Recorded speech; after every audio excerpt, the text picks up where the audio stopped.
We're looking at Jung's statement, the goal of life is to realize the self. In other words, to become who we really are out of our deepest selves. And we looked at dreams, projection, synchronicity, our deepest longings, and the things that interest us as ways of finding out what's in that reality of our deeper self.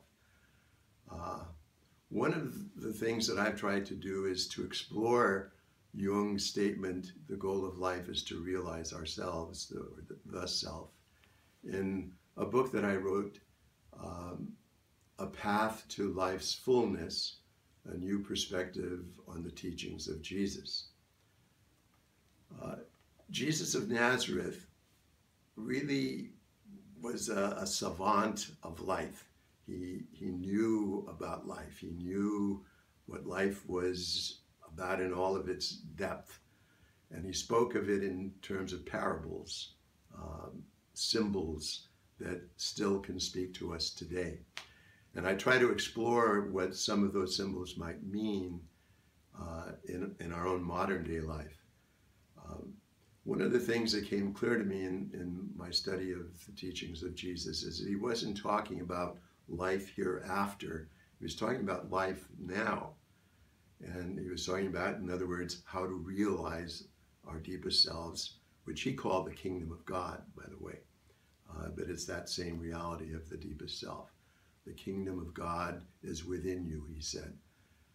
That kingdom of God is all that potential, that wonderful, rich matrix of life that lies within us and around us, that is what Jung calls the self, soul, life with a capital L, and Jesus calls the kingdom of God. A couple of the teachings that meant a lot to me in my life were, number one, Jesus said, "Why do you not of yourselves judge what is right?" Of yourselves. In other words, trust yourself in judging what is right.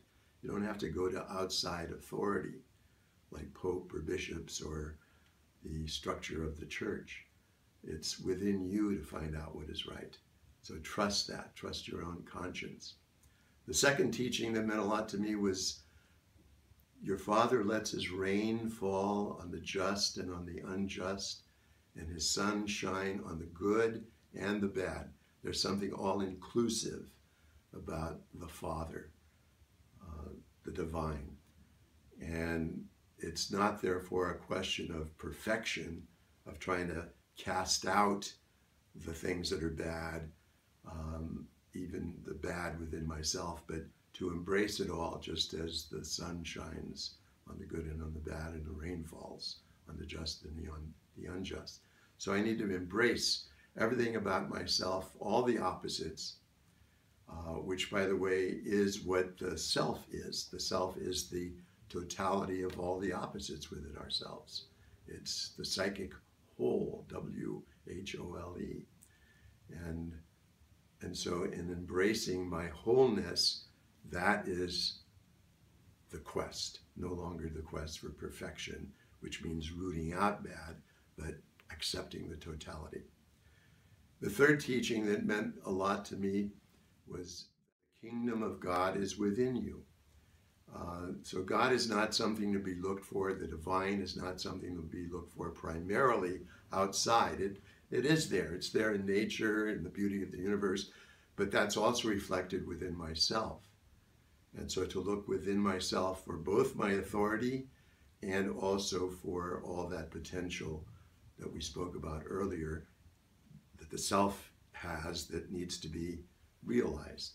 That is all within. So if this kind of reflection on the teachings of Jesus, the reflection that couples the teachings of Carl Jung, the theories of Carl Jung, with the teachings of Jesus and exploring them, mining them from that point of view, you might find of interest then reading my book, A Path to Life's Fullness, a New Perspective on the Teachings of Jesus, because it does that. It tries to move into the teachings of Jesus with Jung's theories in the background and mine those teachings from a point of view of what does this mean for my life, my modern life, my life, right now, right here.